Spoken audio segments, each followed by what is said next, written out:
जय जगन्नाथ जय श्रीकृष्ण। आज आम आलोचना करबा श्री भगवान श्रीकृष्णଙ୍କର आविर्भाव विषय। एकदा ए पृथ्वी विभिन्न राजा मानकर अजथा प्रतिरक्षा शक्ति रे भाराक्रांत होई पड़िथिला। से राजा माने वास्तव में असुर थिले, किंतु राजांक परि आचरण करुथिले। से समय रे समुदाय पृथ्वी सही असुर स्वभाव संपन्न राजा मानक अत्याचार रे थरहर हेउथिला।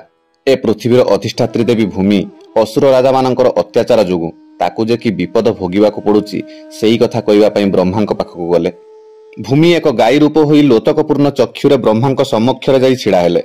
भगवानंक दया उद्रेक करिबा निमंते से अत्यंत दुखी होई क्रंदन करुथिले। से पृथ्वीर विपदपूर्ण अवस्था कथा वर्णना कले। एहा सुनी ब्रह्मा अत्यंत दुखित हेले एवं से सांगे सांगे क्षीरसागर तटकू गले, जेउठारे भगवान विष्णु रहुथिले। शिवंक नेतृत्व रे अन्य समस्त देवता ब्रह्मांकर अनुगमन कले एवं भूमि मध्य सेमानंकर अनुगमन कले। जेउ विष्णु पूर्वे दिव्य शुकर रूप धारण करी पृथ्वी को रक्षा करथिले, क्षीरसागर तटरे उपस्थित होई ब्रह्मा से विष्णु को संतुष्ट करने को आरंभ कले। वेद मंत्र रे पुरुष सूक्त नामक एक स्वतंत्र प्रार्थना अछि। साधारणतः देवतागण पुरुष सूक्त आवृत्ति करी भगवान विष्णु को प्रणाम जनांती। एथिरु एहा सूचित हेउछि जे जेतेबेले लोक बा भुवन रे उपद्रव हुए सेतेबेले लोकर अधिष्ठात्रा देवता लोकर सृष्टिकर्ता ब्रह्मा को भेटंती। ब्रह्मा भगवान विष्णु को भेटंती, किंतु विष्णु को भेटिबा एक स्वतंत्र धरणर। से विष्णु को प्रत्यक्ष भाव में भेटंती नहीं। से क्षीरसागर तटरे उपस्थित होई विष्णु को भेटंती। ए ब्रह्मांड रे श्वेतद्वीप नामक एक लोक अछि एवं सही लोकरे क्षीरसागर नामक एक सागर अछि। विभिन्न प्रकार वैदिक साहित्यरु यह सूचित हेउछि जे जेपरि एही पृथ्वी रे लवण सागर रही अछि, सेहीपरि अन्य पृथ्वी मानकरे विभिन्न प्रकार सागर अछि। जथा कोनोसी लोकरे क्षीर सागर अछि, तो कोनोसी लोकरे तैल सागर अछि, पुनश्च तो कोनोसी लोकरे सुर सागर अछि। आहुरी अनेक प्रकार सागर अनेक पृथ्वी रे रही अछंती। पुरुष सूक्त एक उपयुक्त प्रार्थना। देवता माने भगवान क्षीरोदक साई विष्णु को संतुष्ट करिवा पई एहा आवृत्ति करंती। से क्षीर सागर रे शयन करुथांती, सेथिपई तांको क्षीरोदक साई विष्णु कहा जाए। से भगवान अटंती एवं तांकरी जरियारे एही ब्रह्मांडर समस्त अवतार आविर्भूत हुअंती। से क्षीरसागर निकटरे समस्त देवता पुरुष सूक्त आवृत्ति करी भगवानंक उद्देश्य रे प्रार्थना कले, किंतु सेमाने किछि उत्तर पाइले नाही। तत्परे स्वयं ब्रह्मा ध्यान रे बसिले एवं तत्परे विष्णुंक ठारू ब्रह्मांक निकटकू एक संवाद आसिला। तत्परे ब्रह्मा से संवाद देवता मानकू जणाई देले। वैदिक ज्ञान प्राप्त हेबार एहा हेउछि एक पद्धति। प्रथमे ब्रह्मा भगवानंक ठारू एक वैदिक ज्ञान तांको हृदय रे ग्रहण करंती। तेणु श्रीमद् भागवतम रो आरंभ रे कहा जायछि, तेन्ने ब्रह्म हृदय आदि कवये। यार अर्थ हैला वेदर एही दिव्य ज्ञान हृदय जरिया रे ब्रह्मा को दिया जायथिला। एठारे मध्य सही प्रकारे विष्णुंकर संदेश ब्रह्मा प्रथमे लाभ कले एवं तत्परे से ताहा देवताମାନଙ୍କୁ जणाइले, कारण देवता माने से संवाद पाई तदनुजयी कार्य करिवे। संवादटी हैला भगवान खूब शीघ्र तांको परम शक्तिशाली शक्तिमानंक सहित ए धराधाम रे अवतीर्ण हेबे एवं से जे पर्यंत ए धराधाम रे तांकर लक्ष्य साधन करिबा निमित्त अवस्थान करिवे से पर्यंत देवता माने तांको सहाय्य करिबा पई सेठारे रहिबा उचित। तांकर अवतारर लक्ष्य हैला राक्षस मानंकर विनाश एवं भक्त मानंकर प्रतिष्ठा। तेणु देवता माने शीघ्र जदुवंश रे जन्म ग्रहण करिबा उचित। भगवान यथा समय रे सेही वंश रे ही आविर्भूत हेबे। भगवान श्रीकृष्ण स्वयं वसुदेवंक पुत्र रूपे आविर्भूत हेले। तांकर आविर्भाव पूर्वरु समस्त देवता और सेमानंक स्त्री माने भगवान को तांको कार्य रे सहाय्य करिबा पई विभिन्न धार्मिक परिवार रे जन्म हेले। एठारे तत्प्रियार्थं शब्दर व्यवहार एहा द्वारा सूचित हेउछि जे देवता माने भगवान को संतुष्ट करिबा पई आविर्भूत हेबे। अन्य कथारे कहिले एहा ही कहा जीव जे जेउ जीव भगवान को संतुष्ट करिबा पई बंची रहे से भी देवता अटे। देवता मानंकु ए संवाद मध्य जणाई दिया गला जे भगवानंकर प्रत्यक्षांश अनंत, जे कि सहस्र फणा विस्तार करी समस्त लोक को पालन करूचंती, से मध्य श्रीकृष्णंक आविर्भाव पूर्वरु ए धराधाम रे आविर्भूत हेबे। पुनश्च सेमानंकु ए संवाद दिया गला जे विष्णुंकर बहिरंगा शक्ति माया जहांक प्रभाव रे समस्त बद्ध जीव मोहित हुअंती, से मध्य भगवानंक उद्देश्य पूरण निमंते आविर्भूत हेबे। समस्त देवता और भूमि को मधुर कथा कही शांत कला परे प्रजापतिंकर पिता ब्रह्मा निजर निवास स्थल ब्रह्मलोक को यात्रा कले। ब्रह्मांकर निवास स्थल ब्रह्मलोक सर्वोच्च भौतिक जगत अटे। जदुवंशर राजा सुरसेन मथुरा नामक देश रे तथा सुरसेन नामक जिल्ला रे राजती करुथिले। सुरसेनंकर राजती जोगु समस्त जदुवंश राजांकर राजधानी हला मथुरा। ଯଦୁବଂଶର ଲୋକମାନେ ଅତ୍ୟନ୍ତ ଧାର୍ମିକ ଥିଲେ ଏବଂ ସେମାନେ ଜାଣିଥିଲେ ଯେ ଭଗବାନ ଶ୍ରୀକୃଷ୍ଣ ଯେପରି ଦ୍ୱାରିକାରେ ଚିରନ୍ତନ ଭାବେ ବାସ କରନ୍ତି, ସେହିପରି ମଥୁରାରେ ମଧ୍ୟ ସେ ବାସ କରନ୍ତି। ଏକଦା ସୁରସେନଙ୍କ ପୁତ୍ର ବସୁଦେବ ଦେବକୀଙ୍କୁ ବିବାହ କଲା ପରେ ନୂତନ ବିବାହିତ ପତ୍ନୀଙ୍କ ସହ ରଥରେ ବସି ଘରକୁ ଫେରୁଥିଲେ। ଦେବକୀଙ୍କ ପିତା ହେଲେ ଦେବକ। ତାଙ୍କ ଝିଅ ଦେବକୀକୁ ଭାରି ଭଲ ପାଉଥିଲେ, ତେଣୁ ସେ ଯଥେଷ୍ଟ ଯୌତୁକ ମଧ୍ୟ ଦେଇଥିଲେ। ସେ ଶହ ଶହ ରଥ ଦେଇଥିଲେ, ଯାହାକି ସମ୍ପୂର୍ଣ୍ଣ ଭାବେ ସୁନା ଚାଉଁଣି ହୋଇଥିଲା। ସେହି ସମୟରେ ଉଗ୍ରସେନର ପୁତ୍ର କଂସ ତାଙ୍କ ଭଗ୍ନୀ ଦେବକୀଙ୍କୁ ସନ୍ତୁଷ୍ଟ କରିବା ନିମିତ୍ତ ସ୍ୱେଚ୍ଛା ପ୍ରଣୋଦିତ ହୋଇ ବସୁଦେବଙ୍କ ରଥରେ ସାରଥୀ ହୋଇ ଘୋଡ଼ାର ଲଗାମ ଧରିଥିଲେ ଏବଂ ରଥ ଚଳାଉଥିଲେ। ବୈଦିକ ସଭ୍ୟତାର ରୀତି ଅନୁଯାୟୀ ଝିଅ ବିବାହ ହେଲେ ତା ଭାଇ ଭଉଣୀ ଉଭିଣୀଙ୍କୁ ଘରକୁ ଛାଡ଼ିବାକୁ ନିଏ, କାରଣ ନୂତନ ବିବାହିତ କନ୍ୟା ବାପ ଘର ଛାଡ଼ି ଯାଉଥିବାରୁ ଅତ୍ୟନ୍ତ ଦୁଃଖ ଅନୁଭବ କରିପାରେ। ସେଥିପାଇଁ ଭାଇ ଭଉଣୀ ସାଥିରେ ତାର ଶ୍ୱଶୁର ଘର ପର୍ଯ୍ୟନ୍ତ ଯାଏ। ଦେବକୀଙ୍କର ପିତା ଦେବକ ନିମ୍ନଲିଖିତ ମତେ ଯୌତୁକ ମଧ୍ୟ ଦେଇଥିଲେ। ସ୍ୱର୍ଣ୍ଣମାଳରେ ବିଭୂଷିତ 400 ହାତୀ, 15,000 ସଜ୍ଜିତ ଅଶ୍ୱ ଏବଂ 1800 ରଥ। ସେ ମଧ୍ୟ 200 ସୁନ୍ଦରୀ ବାଳିକା ତା କନ୍ୟା ସାଥିରେ ଯିବା ପାଇଁ ବ୍ୟବସ୍ଥା ମଧ୍ୟ କରିଥିଲେ। ଭାରତର ବର୍ତ୍ତମାନ ସୁଦ୍ଧା ଏ ପ୍ରକାରର କ୍ଷତ୍ରିୟ ବିବାହ ପଦ୍ଧତି ପ୍ରଚଳିତ ଅଛି। ଆଜି ସୁଦ୍ଧା ଏ ପ୍ରଚଳିତ ଅଛି ଯେ ଯେତେବେଳେ ଗୋଟିଏ କ୍ଷତ୍ରିୟ ବିବାହ କରେ, କନ୍ୟାର କେତେକ ଓଜନ ବାଳିକା ସାଥୀ ରାଜାଙ୍କ ଘରକୁ ପଠାନ୍ତି। ରାଣୀଙ୍କର ଅନୁଚରଗଣଙ୍କୁ ପରିଚିକା ବା ଦାସୀ କୁହାଯାଏ, କିନ୍ତୁ ବାସ୍ତବରେ ସେମାନେ ରାଣୀଙ୍କର ବନ୍ଧୁ ଭଳି କାର୍ଯ୍ୟ କରନ୍ତି। ଏହି ରୀତି କେଉଁ ଅନନ୍ତ କାଳରୁ ଚାଲି ଆସୁଛି। 5000 ବର୍ଷ ପୂର୍ବେ ଶ୍ରୀକୃଷ୍ଣ ଆବିର୍ଭାବ ହେବା ପୂର୍ବରୁ ଏହା ଅତ୍ୟନ୍ତ ପ୍ରଚଳିତ ଥିଲା। ତେଣୁ ବସୁଦେବ ତାଙ୍କ ସ୍ତ୍ରୀଙ୍କ ସହିତ ଆଉ 200 ସୁନ୍ଦରୀ ବାଳିକା ତାଙ୍କ ଘରକୁ ଆଣି ଆସିଥିଲେ। ଯେତେବେଳେ ବର କନ୍ୟା ରଥରେ ବସି ଯାଉଥିଲେ, ସେତେବେଳେ ଶୁଭ ମୁହୂର୍ତ୍ତର ସୂଚନା ଦେଇ ବିଭିନ୍ନ ପ୍ରକାରର ବାଦ୍ୟଯନ୍ତ୍ର ବାଜୁଥିଲା, ଯଥା ଶଙ୍ଖ, ମୃଦଙ୍ଗ, ନାଗର, ଭେରୀ, ତୁରୀ ଆଦି ଏକତ୍ର ବାଜି ଏକ ସୁନ୍ଦର ଶବ୍ଦ ତରଙ୍ଗ ସୃଷ୍ଟି କରୁଥିଲେ। ଶୋଭାଯାତ୍ରା ବଡ଼ ସୁନ୍ଦର ଭାବରେ ଗତି କରୁଥିଲା ଏବଂ କଂସ ରଥ ଚଳାଉଥିଲା। ଠିକ୍ ଏହି ସମୟରେ କଂସ ପ୍ରତି ଉଦ୍ଦିଷ୍ଟ ଏକ ଆକାଶବାଣୀ ହେଲା। ରେ କଂସ, ତୁ କେଡ଼େ ନିର୍ବୋଧ! ତୋ ଭଉଣୀ ଭିଣୋଇର ରଥ ଚାଳନ କରୁଛୁ, କିନ୍ତୁ ତୁ ଜାଣିନାହୁଁ ତୋ ଭଉଣୀର ଅଷ୍ଟମ ଗର୍ଭଜାତ ଶିଶୁ ତତେ ବଦ୍ଧ କରିବ। ଭୋଜବଂଶର ରାଜା ଉଗ୍ରସେନ ପୁତ୍ର ହେଉଛି କଂସ। ଏହା କଥିତ ଅଛି ଯେ ଭୋଜବଂଶର ରାଜାମାନଙ୍କ ମଧ୍ୟରେ କଂସ ଅତ୍ୟନ୍ତ ଅସୁର ସ୍ୱଭାବ ସମ୍ପନ୍ନ ଥିଲା। ଠିକ୍ ଏହି ଭବିଷ୍ୟତ ଆକାଶବାଣୀ ଶୁଣିବା ପରେ କଂସ ଦେବକୀର ବାଳକୁ ଧରିଲା ଏବଂ ଖଣ୍ଡାରେ ତାକୁ ବଦ୍ଧ କରିବାକୁ ଯାଉଥିଲା। କଂସର ଏ ପ୍ରକାରର ବ୍ୟବହାର ଦେଖି ବସୁଦେବ ଅତ୍ୟନ୍ତ ଆଶ୍ଚର୍ଯ୍ୟ ହେଲେ ଏବଂ ନିଷ୍ଠୁର ନିର୍ଲଜ ଶାଳକକୁ ଶାନ୍ତ କରିବା ନିମିତ୍ତ ସାକ୍ଷ୍ୟ ପ୍ରମାଣ ସହ ସେ କହିଲେ, ହେ ମୋର ପ୍ରିୟ ଶାଳକ କଂସ, ତୁମେ ଭୋଜବଂଶର ଏକ ପ୍ରସିଦ୍ଧ ରାଜା ଅଟ ଏବଂ ଲୋକମାନେ ଜାଣନ୍ତି ଯେ ତୁମେ ଜଣେ ବିରାଟ ଯୋଦ୍ଧା ଏବଂ ଜଣେ ଶକ୍ତିଶାଳୀ ରାଜା ଅଟ। ଏହା କିପରି କଥା ଯେ ତୁମେ ରାଗି ଯାଇ ଏକ ସ୍ତ୍ରୀ ଲୋକକୁ ବଦ୍ଧ କରିବାକୁ ଯାଉଛ, ଯେ କି ତୁମର ଭଉଣୀ ଅଟେ, ପୁଣି ତାର ବିବାହ ଦିବସରେ ଏକ ଶୁଭ କ୍ଷଣରେ ତାକୁ ବଦ୍ଧ କରିବ? ତୁମେ କାହିଁକି ମୃତ୍ୟୁକୁ ଏତେ ଭୟ କରୁଛ? ମୃତ୍ୟୁ ତ ଧ୍ରୁବ ଅଟେ। ତୁମେ ଆଜି ମରିଯାଇପାର କିମ୍ବା 100 ବର୍ଷ ପରେ ମରିଯାଇପାର। ତୁମେ କଦାପି ମୃତ୍ୟୁକୁ ଏପରି ଡରିବା ଉଚିତ ନୁହଁ। ତୁମେ କାହିଁକି ଏତେ ଭୟ କରୁଛ? ବାସ୍ତବରେ ମୃତ୍ୟୁ କହିଲେ ଏହି ଶରୀରର ବିନାଶକୁ ବୁଝାଏ। ଯେତେବେଳେ ଏ ଶରୀର ଅକର୍ମଣ୍ୟ ହୋଇଯାଏ, ଆଉ କାର୍ଯ୍ୟ କରେ ନାହିଁ ଏବଂ 5 ମହାଭୂତରେ ମିଶିଯାଏ, ସେତେବେଳେ ଏ ଶରୀର ମଧ୍ୟରେ ଥିବା ଜୀବାତ୍ମା ତାର କର୍ମାନୁଯାୟୀ ଏକ ନୂତନ ଶରୀର ଗ୍ରହଣ କରେ। ଏହା ଠିକ୍ ଏକ ରାସ୍ତାରେ ଯାଉଥିବା ଏକ ବ୍ୟକ୍ତି ପରି। ବ୍ୟକ୍ତିଟିଏ ତାର ଏକ ପାଦ ଆଗକୁ ବଢ଼ାଏ ଏବଂ ଯେତେବେଳେ ସେ ଠିକ୍ ରୂପରେ ଜାଣିପାରେ ଯେ ତାର ପାଦ ଦୃଢ଼ ଭାବରେ ଭୂମିରେ ଲାଗିଛି, ସେତେବେଳେ ସେ ଅନ୍ୟ ପାଦ ଉଠାଏ। ଏହି ପ୍ରକାରେ ଗୋଟିଏ ପରେ ଗୋଟିଏ ଶରୀର ପରିବର୍ତ୍ତନ ହୋଇ ଚାଲେ ଏବଂ ଜୀବାତ୍ମା ଗୋଟିଏ ଶରୀରରୁ ଅନ୍ୟ ଗୋଟିଏ ଶରୀରକୁ ଯାତ୍ରା କରେ। ଉଦାହରଣ ସ୍ୱରୂପ ତୁମେ ଦେଖିଲେ ଜାଣିପାରିବ, ରେଶମ କୀଟ କିପରି ଗୋଟିଏ ଡାଳରୁ ଅନ୍ୟ ଡାଳକୁ ଅତି ଯତ୍ନର ସହିତ ଗତି କରେ। ଠିକ୍ ସେହିପରି ଯେତେବେଳେ ଉଚ୍ଚ କର୍ତ୍ତୃପକ୍ଷ ତାର ନୂତନ ଶରୀର ସ୍ଥିର କରିଦିଅନ୍ତି, ସେତେବେଳେ ଜୀବ ତାର ଶରୀର ପରିବର୍ତ୍ତନ କରେ। ଯେ ପର୍ଯ୍ୟନ୍ତ ଜୀବ ଏ ଭୌତିକ ଜଗତରେ ଆବଦ୍ଧ ହୋଇଅଛି, ସେ ପର୍ଯ୍ୟନ୍ତ ସେ ଗୋଟିଏ ପରେ ଗୋଟିଏ ଭୌତିକ ଶରୀର ଗ୍ରହଣ କରି ଚାଲିଥିବ। ନିଜର କର୍ମାନୁଯାୟୀ ତାର ପରବର୍ତ୍ତୀ ଶରୀର ପ୍ରାକୃତିକ ନିୟମ ଅନୁସାରେ ତାକୁ ପ୍ରାପ୍ତ ହେବ।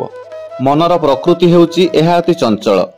ବେଳେବେଳେ ଏହା ଗୋଟିକୁ ଗ୍ରହଣ କରେ ତ ପର ମୁହୂର୍ତ୍ତରେ ତାକୁ ସାଙ୍ଗେ ସାଙ୍ଗେ ତ୍ୟାଗ କରେ। ରୂପ, ରସ, ଗନ୍ଧ, ଶବ୍ଦ, ସ୍ପର୍ଶ ଏ 5ଟି ହେଲା ଇନ୍ଦ୍ରିୟ ଗ୍ରାହ୍ୟ ବସ୍ତୁ। ମନ ଏହି 5ଟିର ସଂସ୍ପର୍ଶରେ ଆସି କାହାକୁ ଗ୍ରହଣ କରେ ତ ଆଉ କାହାକୁ ତ୍ୟାଗ କରେ। ଗ୍ରହଣ ଓ ତ୍ୟାଗ କରିବା ହେଲା ମନର କାର୍ଯ୍ୟ, ଚିନ୍ତା କରିବା ହେଲା ମନର କାମ।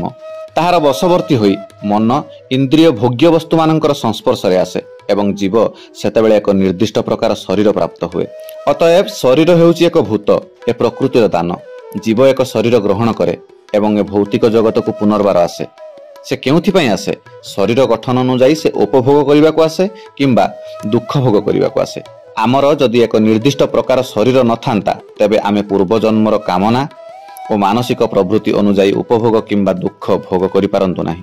मृत्यु समय आमर मानसिक अवस्था अनुजाई आमको वास्तव में एक निर्दिष्ट प्रकार शरीर मिलिअछि।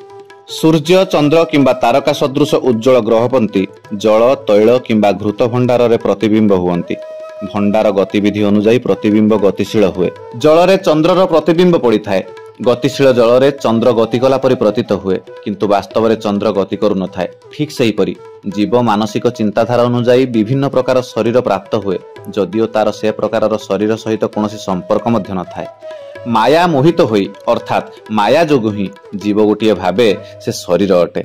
यह हेउची बद्ध जीवनर रीति। चिंता करंतु जीव वर्तमान मानव शरीर प्राप्त होईची से भावे जे से मानव समाजर अंतर्गत किंबा कौनसी एक निर्दिष्ट देशर किंबा कौनसी एक निर्दिष्ट स्थानर से एही प्रकार निजको शरीर देश बा स्थान सहित संपृक्त कराए एवं ता सहित से आउ गोटे शरीर प्राप्त हेबाकू निजको प्रस्तुत करे जहाँकि आदौ दरकार मध्य नुहे। ए प्रकार कामना और मानसिक चिंताधारा ही विभिन्न प्रकार शरीर प्राप्त हेबार कारण अटे। भूत प्रकृतिर आच्छादिका शक्ति एते बलवती जे जीव पाइथिबा शरीर रे ही संतुष्ट रहे एवं से निजकू से शरीर बोली खूब आनंदित अनुभव करे। तेणु मु आपण मानकू अनुरोध करे आपण माने कदापि मन और शरीर बेगरे प्रभावित हुअन्तु नाही। एही प्रकार रे वासुदेव कंस को तार नूतन विवाहित भग्नी प्रति ईर्ष्यान्वित न हेबाकू अनुरोध कला। व्यक्ति काहारी प्रति ईर्ष्यान्वित हेबा उचित नुह कारण इहलोक तथा परलोकर जमराज सम्मुख रे ईर्ष्या हेउची परम भयर कारण। देवकी तरफरु वासुदेव कंस को प्रार्थना कला जे से तार सान भौणी अटे। से मध्य एक शुभ मुहूर्त अर्थात विवाह मुहूर्त ही प्रार्थना कले। एक व्यक्ति सान भाई किंबा सान भौणी को निजर संतान तुल्य रक्षा करने उचित। वसुदेव कहिले, हे कंस, जदि तुमे तुम भौणी को बद्ध करिवो तेबे ताहा तुमर सुनाम उपरे आँच आनिबो। वसुदेव भल उपदेश देई एवं दार्शनिक तथ्य बाढ़ी कंस को शांत करने पई चेष्टा कले किंतु कंस शांत हेला नाही कारण से असुर स्वभाव संपन्न थिला। असुर मानकर संग लाभ करुथिबा जोगु जदिओ से एक उच्च राजवंशर जन्म लाभ करिथिला तथापि से एक असुर थिला। असुर कदापि भल उपदेश ग्रहण करंती नाही। से एक स्थिर निश्चित और चोर सदृश। केही ताकू उपदेश देई पारे, नैतिक उपदेश देई पारे किंतु ताहा फलप्रद हुए नाही। ठीक सही परी जेउ माने असुर स्वभाव संपन्न बा नास्तिक सेमानकु शास्त्र प्रमाण सहित जेते भी भल उपदेश देले भी सेमाने ताहा ताकू कदापि ग्रहण करि पारंती नाही। आउ एहा ही हेउची देवता और असुर मानक मध्य पार्थक्य। जेउ माने सदुपदेश ग्रहण करंती एवं तदनुजाई जीवन यापन करने को चेष्टा करंती सेमानकु देवता कहा जाए एवं जेउ माने ए प्रकार सदुपदेश को ग्रहण करि पारंती नाही सेमाने असुर अटंती। कंस को शांत न करि पारि वसुदेव विस्मित हेले एवं किपरि तार स्त्री देवकी को रक्षा करिवो से प्रति चिंतित हेले। आसन्न विपद समय रे बुद्धिमान लोक जेते दूर संभव विपद को एड़ाइबा को चेष्टा करिबा उचित किंतु जदि से सब प्रकार चेष्टा करिबा सत्वे भी से विपद को एड़ाई न पारिला तेबे से क्षेत्र रे तार दोष नाही। व्यक्ति तार कर्तव्य संपादन करिबा निमित्त यथासाध्य चेष्टा करिबा उचित किंतु जदि तार प्रचेष्टा विफल हुए तेबे से दोषी बोली धरा जीव नाही। सही समय रे वसुदेव कंसर आयत्तरे थिबा तांक स्त्री संबंध रे भाबिले वर्तमान देवकीर जीवन रक्षा करिबाकू हेबो। परे परे संतान जन्म हेले सेतेबेले देखाजिवो किपरि सेमानकु रक्षा करा जाई परिबो। से पुणी भाविले जदि भविष्यत रे कंसर भावना अनुजाई मु एपरि गोटे पुत्र प्राप्त हुए जी कि कंस को बद्ध करिवो तेबे देवकी और संतान उभय निश्चित सुरक्षित हेबे कारण भगवानंकर नियम अचिंतनीय अटे किंतु वर्तमान मते जेकोसी प्रकार रे देवकीर जीवन को रक्षा करिबाकू हेबो। जेपरि एक जंगल रे निया लागि गले से अन्य काठर संस्पर्श रे आसी जळी उठिबो तार कोनोसी ठिकाना न थाए। ठीक सही परी जीव मृत्यु परे की प्रकार शरीर प्राप्त हेबो तार कोनोसी ठिकाना न थाए।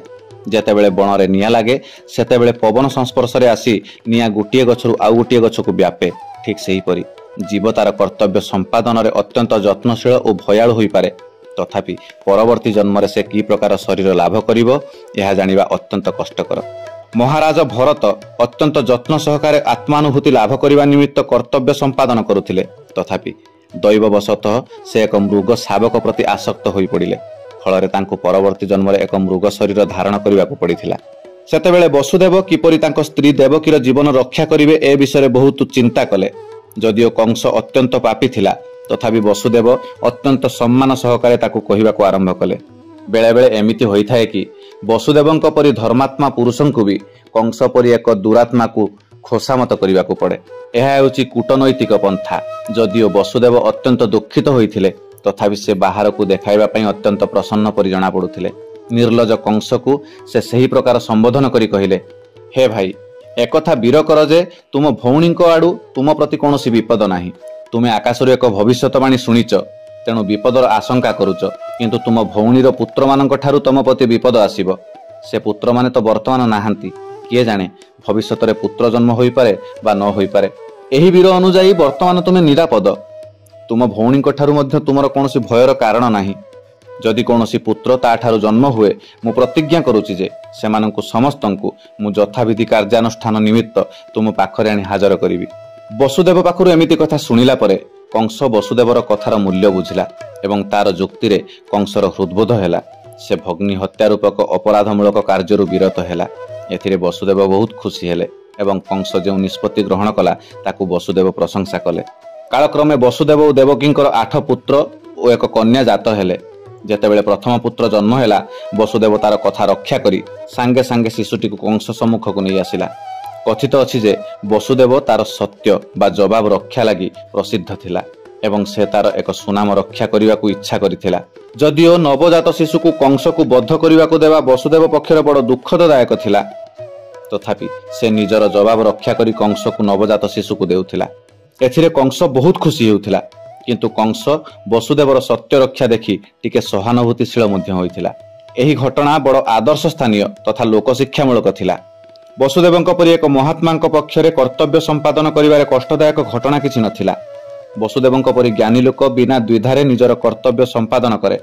ଅନ୍ୟ ପକ୍ଷରେ କଂସ ପରି ଅସୁର ଯେକୌଣସି ପ୍ରକାରର ହୀନ କାର୍ଯ୍ୟ ପାପ କାର୍ଯ୍ୟ କରିବାକୁ କଦାପି ଦ୍ୱିଧାବୋଧ କରେ ନାହିଁ। ତେଣୁ କଥିତ ଅଛି ଯେ ଏକ ସାଧୁ ଲୋକ ହିଁ ଜୀବନରେ ସବୁ ପ୍ରକାର ଦୁଃଖଦାୟକ ଅବସ୍ଥାକୁ ସହ୍ୟ କରିପାରେ ଏବଂ ଏକ ଅଜ୍ଞାନୀ ଲୋକ ହିଁ ଅନୁକୂଳ ପରିସ୍ଥିତିକୁ ଅପେକ୍ଷା କରି ନିଜର କର୍ତ୍ତବ୍ୟ ସମ୍ପାଦନ କରିପାରେ। କଂସ ପରି ଏକ ଦୁରାଚାରୀ ଯେକୌଣସି ପାପ କର୍ମ କରିପାରେ ଏବଂ ଏକ ଭକ୍ତ ହିଁ ଭଗବାନଙ୍କୁ ସନ୍ତୁଷ୍ଟ କରିବା ପାଇଁ ଯେକୌଣସି ପ୍ରକାରର ତ୍ୟାଗ ସ୍ୱୀକାର କରିପାରେ। ବସୁଦେବର କାର୍ଯ୍ୟରେ କଂସ ଖୁବ୍ ସନ୍ତୁଷ୍ଟ ହେଲା। ବସୁଦେବ ତାର ପ୍ରତିଜ୍ଞା ରକ୍ଷା କରିଛି ଏକଥା ଦେଖି ସେ ଖୁବ୍ ଆଶ୍ଚର୍ଯ୍ୟ ହେଲା ଏବଂ ତା ପ୍ରତି ସହାନୁଭୂତିଶୀଳ ହୋଇ ତଥା ସନ୍ତୁଷ୍ଟ ହୋଇ କହିବାକୁ ଆରମ୍ଭ କଲା, ହେ ପ୍ରିୟ ବସୁଦେବ, ତୁମେ ଏ ଶିଶୁକୁ ମୋତେ ଆଣି ଦେବା ଦରକାର ନାହିଁ। ଏ ଶିଶୁଠାରୁ ମୋର ବିପଦ ଆଶଙ୍କା କରିବାର କିଛି ନାହିଁ। ମୁଁ ଶୁଣିଛି ଯେ ଦେବକୀର 8ମ ଗର୍ଭଜାତ ଶିଶୁ ମୋତେ ବଦ୍ଧ କରିବ, ତେଣୁ ମୁଁ କାହିଁକି ଅଯଥା ଏ ଶିଶୁକୁ ବଦ୍ଧ କରିବି? ତୁମେ ଏକୁ ନେଇଯାଇପାର। ଏମିତି କହି ସେ ଶିଶୁ ସହିତ ବସୁଦେବକୁ ପୁଣି ଥରେ ପଠାଇ ଦେଇଥିଲା। ଠିକ୍ ସେତିକି ବେଳେ ଯେତେବେଳେ ବସୁଦେବ ତାର ପ୍ରଥମ ଶିଶୁକୁ ନେଇ ଘରକୁ ଫେରୁଥିଲା ଏବଂ ଯଦିଓ କଂସର ବ୍ୟବହାରରେ ବହୁତ ଖୁସି ମଧ୍ୟ ଥିଲା, ତଥାପି ସେ ତାକୁ ବିଶ୍ୱାସ କରିପାରୁନଥିଲା। କାରଣ ସେ ଜାଣିଥିଲା ଯେ କଂସ ସଂଯତ ନୁହେଁ। ଏକ ନାସ୍ତିକ କଦାପି ତାର କଥା ରକ୍ଷା କରିପାରେ ନାହିଁ। ଯେ ଇନ୍ଦ୍ରିୟ ଦମନ କରିପାରେ ନାହିଁ, ସେ କଦାପି ତାର ପ୍ରତିଜ୍ଞା ରକ୍ଷା କରିପାରିବ ନାହିଁ। ଏକ ମହାନ ରାଜନୀତିଜ୍ଞ ଚାଣକ୍ୟ ପଣ୍ଡିତ ମଧ୍ୟ କହିଛନ୍ତି, ଏକ କୂଟନୀତିଜ୍ଞ ବ୍ୟକ୍ତି କିମ୍ବା ସ୍ତ୍ରୀ ଲୋକକୁ କଦାପି ବିଶ୍ୱାସ କରିବ ନାହିଁ। ଯେଉଁମାନେ ଅସଂଯତ ଭାବରେ ଇନ୍ଦ୍ରିୟକୁ ତୃପ୍ତି ଦେବାରେ ବ୍ୟସ୍ତ, ସେମାନେ କଦାପି ସତ୍ୟବାଦୀ ହୋଇପାରିବେ ନାହିଁ କିମ୍ବା ସେମାନେ କଦାପି ବିଶ୍ୱସ୍ତ ହୋଇପାରିବେ ନାହିଁ। ଠିକ୍ ଏହି ସମୟରେ ଦେବର୍ଷି ନାରଦ କଂସ ନିକଟକୁ ଆସିଲେ। ସେ ଜାଣିବାକୁ ପାଇଲେ ଯେ କଂସ ବସୁଦେବ ପ୍ରତି ସହାନୁଭୂତିଶୀଳ ହୋଇ ତାକୁ ତାର ପ୍ରଥମଜାତ ଶିଶୁକୁ ଫେରାଇ ଦେଇଛି। ଶ୍ରୀକୃଷ୍ଣଙ୍କ ଅବତାର ଯେତେ ଶୀଘ୍ର ହୋଇପାରେ ସେତେ ଶୀଘ୍ର ହେବାକୁ ନାରଦ ଇଚ୍ଛା କରୁଥିଲେ। ତେଣୁ ସେ ଏହି କଥା ଜଣାଇଦେଲେ ଯେ ନନ୍ଦ ମହାରାଜ, ସମସ୍ତ ଗୋପବୃନ୍ଦ, ଗୋପ ବାଳକ, ବାଳିକା ବୃନ୍ଦ ଏବଂ ବୃନ୍ଦାବନର ଗୋପିକା ବୃନ୍ଦ ଏବଂ ଅନ୍ୟ ପକ୍ଷରେ ବସୁଦେବ ଏବଂ ତାଙ୍କ ପିତା ସୁରସେନ ଏବଂ ଯଦୁବଂଶର ବୃଷ୍ଣି ପରିବାରର ଜାତ ତାଙ୍କର ସମସ୍ତେ ଭାଇ ବନ୍ଧୁ କୁଟୁମ୍ବ ସମସ୍ତେ ଭଗବାନଙ୍କର ଆଗମନ ନିମିତ୍ତ ପ୍ରସ୍ତୁତ ହେଉଛନ୍ତି। ନାରଦ ମୁନି କଂସକୁ ସତର୍କବାଣୀ ଶୁଣାଇ ଦେଇ ଗଲେ ଯେ ଏ ପରିବାରମାନଙ୍କରେ ଜନ୍ମ ହେଉଥିବା ସମସ୍ତ ଭାଇ ବନ୍ଧୁ ଶୁଭାକାଂକ୍ଷୀ ଓ ଦେବତା ବୃନ୍ଦଙ୍କ ପ୍ରତି କଂସ ସାବଧାନ ହେବା ଉଚିତ। କଂସ ତାର ବନ୍ଧୁ ଏବଂ ତାର ଉପଦେଷ୍ଟା ସେମାନେ ସମସ୍ତେ ଅସୁର ଥିଲେ। ଅସୁରମାନେ ସର୍ବଦା ଦେବତାମାନଙ୍କୁ ଭୟ କରନ୍ତି। କଂସ ଯେତେବେଳେ ନାରଦଙ୍କ ଠାରୁ ଶୁଣିଲା ଯେ ଏହି ପରିବାରମାନଙ୍କରେ ଦେବତାମାନେ ଆବିର୍ଭୂତ ହେଉଛନ୍ତି, ସେତେବେଳେ ସେ ଖୁବ୍ ସତର୍କ ହେଲା। ସେ ବୁଝିପାରିଲା ଯେ ଯେତେବେଳେ ଦେବତାମାନେ ଆବିର୍ଭୂତ ହୋଇସାରିଲେଣି, ବିଷ୍ଣୁ ନିଶ୍ଚୟ ଖୁବ୍ ଶୀଘ୍ର ଆସୁଛନ୍ତି ଏବଂ ତାପରେ ସେ ସାଙ୍ଗେ ସାଙ୍ଗେ ତାର ଭଉଣୀ ଆଉ ଭିଣେଇକୁ ବନ୍ଦୀ କଲା ଏବଂ ଉଭୟଙ୍କୁ ବନ୍ଦୀଶାଳାରେ ଆଣି ରଖିଲା। ବସୁଦେବ ଓ ଦେବକୀ ବନ୍ଦୀଶାଳାରେ ଲୌହ ଶୃଙ୍ଖଳ ଆବଦ୍ଧ ହୋଇ ପ୍ରତିବର୍ଷ ଗୋଟିଏ ଲେଖାଏଁ ପୁତ୍ରଜାତ କରିଲେ ଏବଂ ପ୍ରତ୍ୟେକ ଶିଶୁକୁ ବିଷ୍ଣୁଙ୍କର ଅବତାର ବୋଲି ଭାବି ଗୋଟିଏ ପରେ ଗୋଟିଏ ସମସ୍ତଙ୍କୁ ବଦ୍ଧ କରି ଚାଲିଲା କଂସ। ସେ ବିଶେଷ କରି 8ମ ଗର୍ଭଜାତ ସନ୍ତାନକୁ ଭୟ କରୁଥିଲା, କିନ୍ତୁ ନାରଦଙ୍କ ଦର୍ଶନ ପରେ ସେ ଏହି ସିଦ୍ଧାନ୍ତରେ ପହଞ୍ଚିଥିଲା ଯେ ଯେକୌଣସି ଶିଶୁ କୃଷ୍ଣ ହୋଇପାରେ। ତେଣୁ ବସୁଦେବ ଓ ଦେବକୀଙ୍କ ଠାରୁ ଜାତ ସମସ୍ତ ଶିଶୁକୁ ମାରିଦେବା ଉଚିତ। କଂସର ଏ ପ୍ରକାରର କାର୍ଯ୍ୟକୁ ବୁଝିବା କଷ୍ଟକର ନଥିଲା, କାରଣ ପୃଥିବୀର ଇତିହାସରେ ଏପରି ଅନେକ ଘଟଣା ଅଛି ଯେଉଁଥିରେ ରାଜବଂଶଜ ବ୍ୟକ୍ତିଗଣ ସେମାନଙ୍କର ଆକାଂକ୍ଷା ପୂର୍ଣ୍ଣ ନିମିତ୍ତ ସେମାନଙ୍କର ପିତା, ଭ୍ରାତା କିମ୍ବା ସମସ୍ତ ପରିବାର ଏବଂ ବନ୍ଧୁଙ୍କୁ ମଧ୍ୟ ହତ୍ୟା କରିଛନ୍ତି। ତେଣୁ ଏଥିରେ ଆଶ୍ଚର୍ଯ୍ୟ ହେବାର କିଛି ନାହିଁ, କାରଣ ଅସୁର ସ୍ୱଭାବ ସମ୍ପନ୍ନ ବ୍ୟକ୍ତିମାନେ ସେମାନଙ୍କ କୁଟିଳ ଉଦ୍ଦେଶ୍ୟ ଚରିତାର୍ଥ ନିମିତ୍ତ ଯେକୌଣସି ଲୋକକୁ ବଦ୍ଧ କରିପାରନ୍ତି। ଶ୍ରୀ ନାରଦଜୀଙ୍କ ଦୟାରୁ କଂସ ତାର ପୂର୍ବଜନ୍ମ କଥା ଜାଣିଥିଲା। ସେ ଜାଣିଲା ଯେ ପୂର୍ବଜନ୍ମରେ ସେ କାଳନେମି ନାମକ ଏକ ଅସୁର ଥିଲା ଏବଂ ବିଷ୍ଣୁଙ୍କ ଦ୍ୱାରା ହତ ହୋଇଥିଲା। ଭୋଜ ବଂଶରେ ଜନ୍ମ ହୋଇ ସେ ଯଦୁ ବଂଶର ପରମ ଶତ୍ରୁ ହେବାକୁ ସ୍ଥିର କଲା, କାରଣ କୃଷ୍ଣ ସେ ବଂଶରେ ଜନ୍ମ ହେବାକୁ ଯାଉଥିଲେ ଏବଂ ଯେପରି ସେ ପୂର୍ବଜନ୍ମରେ ବିଷ୍ଣୁଙ୍କ ଦ୍ୱାରା ନିହତ ହୋଇଥିଲା, ଠିକ୍ ସେହିପରି ଏ ଜନ୍ମରେ ଶ୍ରୀକୃଷ୍ଣଙ୍କ ଦ୍ୱାରା ନିହତ ହେବ, ଏଥିପାଇଁ ସେ ଅତ୍ୟନ୍ତ ଭୟତ୍ରସ୍ତ ହୋଇପଡ଼ିଥିଲା। ପ୍ରଥମେ ସେ ତାର ପିତା ଉଗ୍ରସେନକୁ ବନ୍ଦୀ କଲା, କାରଣ ଯଦୁ, ଭୁଜ ଏବଂ ଅନ୍ଧକ ବଂଶର ସେ ପ୍ରଧାନ ରାଜା ଥିଲେ ଏବଂ ସେ କଂସ ମଧ୍ୟ ବସୁଦେବଙ୍କ ପିତା ସୁରସେନ ରାଜ୍ୟକୁ ଅଧିକାର କରିଥିଲା ଏବଂ ତାପରେ ସେ ନିଜକୁ ଏ ସମସ୍ତ ରାଜ୍ୟର ରାଜ ବୋଲି ଘୋଷଣା କଲା। ପ୍ରଥମ ଶୀର୍ଷକ କୃଷ୍ଣଙ୍କର ଆବିର୍ଭାବ, ପ୍ରଥମ ଅଧ୍ୟାୟ ଏତିକିରେ ଶେଷ ହେଲା। ହରେ କୃଷ୍ଣ, ଜୟ ଜଗନ୍ନାଥ। ଆଗାମୀ ଅଧ୍ୟାୟରେ ଆମେ ଆଲୋଚନା କରିବା ଗର୍ଭରେ ଥିବା ଭଗବାନ ଶ୍ରୀକୃଷ୍ଣଙ୍କୁ ଦେବତାମାନଙ୍କର ପ୍ରାର୍ଥନା। ଆଜି ପାଇଁ ଏତିକି ରହିଲି, ମୋତେ ବିଦାୟ ଦିଅନ୍ତୁ। ଆପଣମାନଙ୍କର ଆଶୀର୍ବାଦ ଆଶା କରେ। କୃଷ୍ଣଙ୍କ କଥା କହିବା, କୃଷ୍ଣଙ୍କ କଥା ଶୁଣିବା ସବୁ ତାଙ୍କରି ଇଚ୍ଛା। ମୁଁ ତ ସବୁବେଳେ କୁହେ ମୁଁ ଏକ ମାଧ୍ୟମ ମାତ୍ର, ଯାହା ମହାପ୍ରଭୁ କରଉଛନ୍ତି ମୁଁ କେବଳ ତାଙ୍କ ଆଜ୍ଞାକୁ ପାଳନ କରୁଛି। ଆଜି ପାଇଁ ଏତିକି ରହିଲି ଆଜ୍ଞା। ପରବର୍ତ୍ତୀ ଅଧ୍ୟାୟରେ ଦେଖାହେବ। ଗର୍ଭରେ ଥିବା ଭଗବାନ କୃଷ୍ଣଙ୍କୁ ଦେବତାମାନଙ୍କର ପ୍ରାର୍ଥନା। ଜୟ ଜଗନ୍ନାଥ, ଜୟ ଶ୍ରୀକୃଷ୍ଣ।